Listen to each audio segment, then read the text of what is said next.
What? Good evening, boys. Good evening. Yes, this is Greyhaven, Empty Black. You know, as if black wasn't empty enough. It is a cool album title, though. Not gonna lie. And Greyhaven. It immediately, like, my mind just sort of thinks of some kind of New Jersey harbor where it's just grey and there's just like they're just like mud and people in coats with stern expressions just fucking just cold all the time. Getting shitty pizza and shitty coffee, but anyway. So, let's just get into it, boys. We've got the first song over here, Sweet Machine, like a like a machine that just sort of gives you lollies or something. Immediately, just straight off the bat, listening to this album, you can just hear the Dillinger influence wherever you look. There is these vocal inflections that are very similar to Greg's, the lead singer of Dillinger, I'm pretty sure.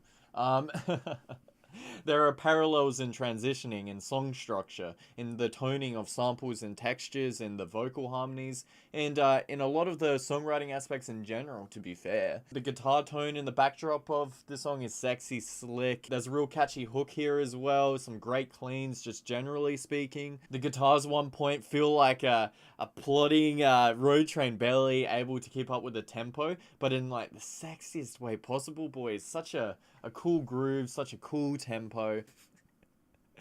The screaming vocals, the kind of overlay, layering climax right at the end of this song is just so magnetic and chilling, engaging, fucking brilliant. You know, do you like to play with God?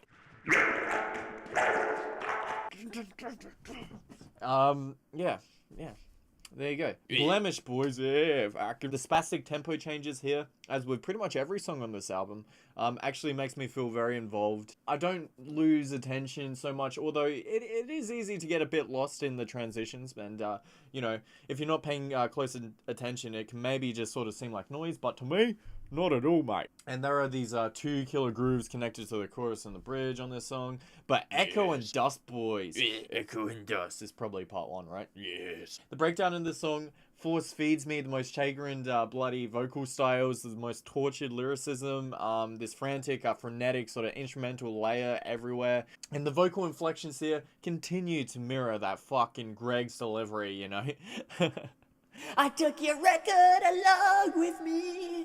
The shifting trems on the guitar here are like a perfect texture. Same goes for the fills. They're spastic. The song is nothing but catchy, boys. The way it segues into that hard, chugging groove fucks me up. It's so heavy and well executed. The way that just goes, you know, just fucking.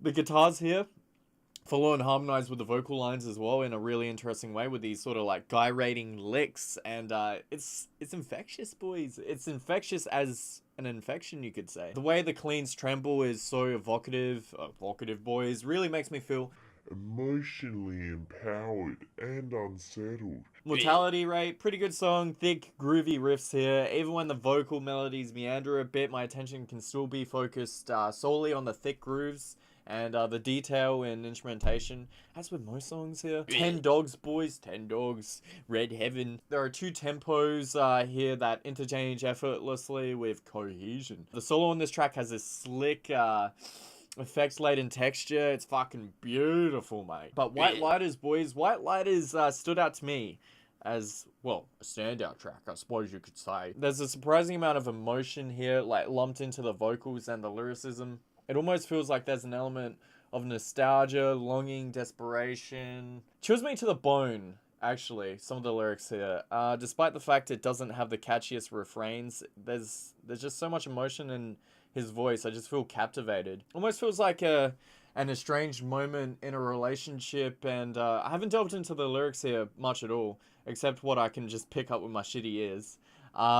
Pick up with my shitty ears. But I'm gonna go out on a limb here and say that it's a moment in a relationship where the white light it reflects an addiction maybe, or it reflects some kind of, I don't know, when it feels like his girlfriend here or someone he's involved with is just doing some self-destructive behavior, or just, I don't know, it feels relatable somehow, like if you've ever been in one of those situations. And yeah, I don't know. I suppose overall I'd just say it kind of represents some kind of a memory And the White Lighters, really, there is an element of nostalgia and just even White Lighters, because I don't know, you sort of associate random objects and, you know, whatever lighter your girlfriend always used or something to do something. Yeah, it's interesting, to say the least. But yeah, beautiful, beautiful song. Really, really is a standout track. But Kappa Riverchild, that's right up there. Fucking sheer desperation here as well, and his trembling voice. Much more than the other tracks, it really does tremble here. You know, the cadences he uses are just, I don't know, they're just desperate. They're just, ah. He shows great dynamics and from the screamed lines to the sung ones, and even sometimes mixing up the two inflections in one line in transitioning. It all adds to the desperation. It feels like this bloke is losing his fucking mind here. This song does end abruptly, however, a bit too abruptly for me. Maybe there's a bit of Deftone influence, maybe even Oh Brother influence on this album as well. I was thinking maybe Oh Brother. There's definitely like The Chariot and fucking, you know, Norma Jean. There's all these kind of bands that you can sort of go, yeah, that one. Actually, not just Dillinger, now that I think about it, but also Every Time I Die. Massive influence with Every Time I Die, for sure. Yeah. I can't forget about those blokes. Low Teens was an amazing album, boys. But yeah, Day Is Gone, boys. I love the cruisy breakdown through the middle of this track after the fast tempo verses. With the vocals, it's almost like Trophy Scars, but less shitty. Then breaking back into Greg's bloody inflection. And again, all I can think of with this band and with this song, with this album, is these bipolar tempo switch ups and the lyrics and the pain that is literally waiting to be screamed out. I do love his growled vocal work here. It's just as emotionally convincing as his cleans. Also, there's an element of resignation in some of the lines here, and there's a vocal melody in that quiet interlude which feels oddly familiar to me somehow, but I just can't place the song. It just, I don't know, let me know. It's just something oddly familiar about, I don't know, the end of this track, I guess.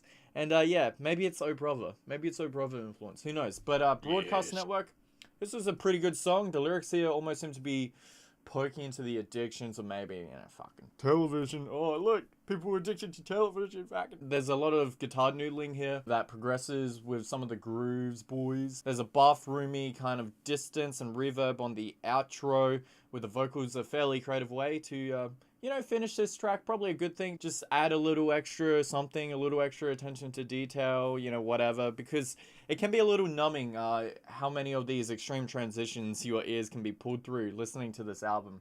And it can be noise if you're not paying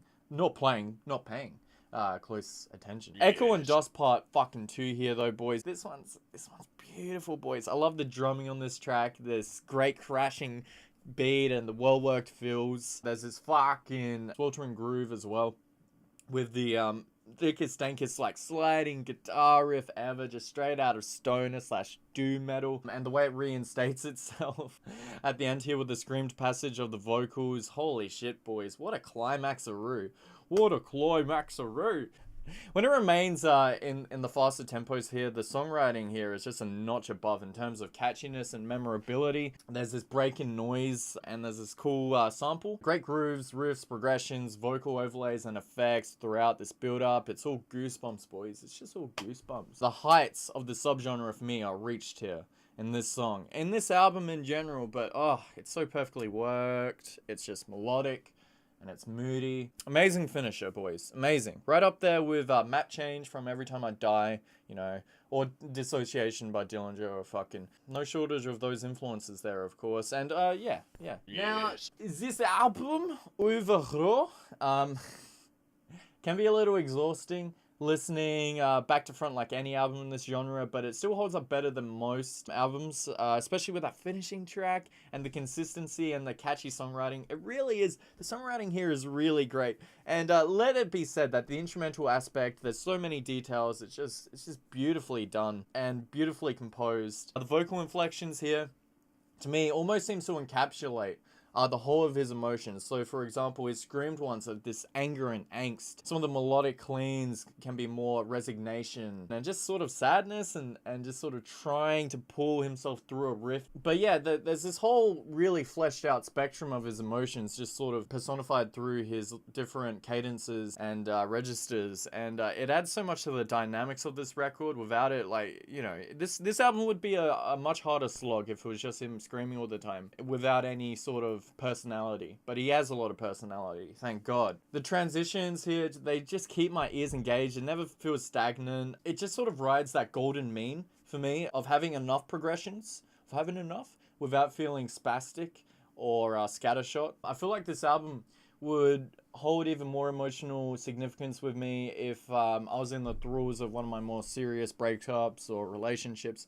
And obviously there's much more lyricism here than just that. There's a lot of societal, you know, sort of poking at and definitely in terms of political systems and religion. There's a lot of tongue-in-cheek stuff about religion here as well. So there's a lot of themes, but to me, it seems like angst was the overriding thing, and especially angst connected to I don't know, not finding meaning in a relationship or just in your everyday life. There's this angst-ridden suburbia kind of aesthetic here as well, like I was saying with the Greyhaven. I just sort of imagine it to be a really suburban, but not just like a Sopranos fucking shot, right?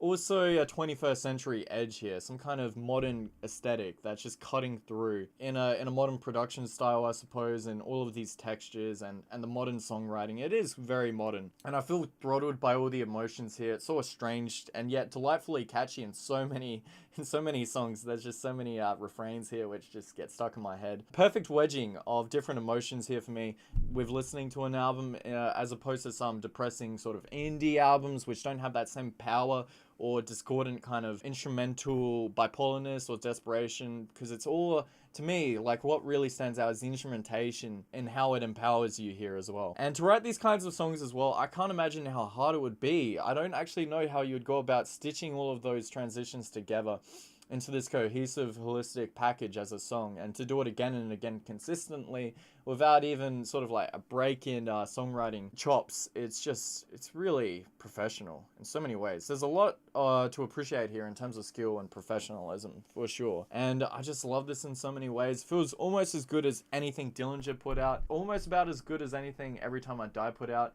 I can't wait to see what they come up with next in terms of a rating. It's hard. It's really hard. I haven't thought about it too much. I would say I don't like it as much as Dissociation or Option Paralysis, but almost as much as Low Teens. I'm thinking 4.6 or 4.7 or something. Nah, 4.6. It is just fucking a fantastic record. I did not expect to like it this much. I was a bit skeptical, like I said, going into it, but no, it won me over. As like I kept on listening to it again and again. It really won me over. So yeah, beautiful stuff, boys. I highly recommend it, and I just hope that you're having a good day and just chill the fuck out. And yeah, really fun album. Despite what I said about some of the lyricism or whatever, it is a really fun listen as well. Like just fucking go to work, bang your head, fucking whatever. So yeah. No worries. I'll catch you later. Just have a good one, and don't forget to like, comment, subscribe, eat pistachios. Oh, helps the channel grow. And you know how it is. You know how it is. All right. Just yeah, cool. Meow.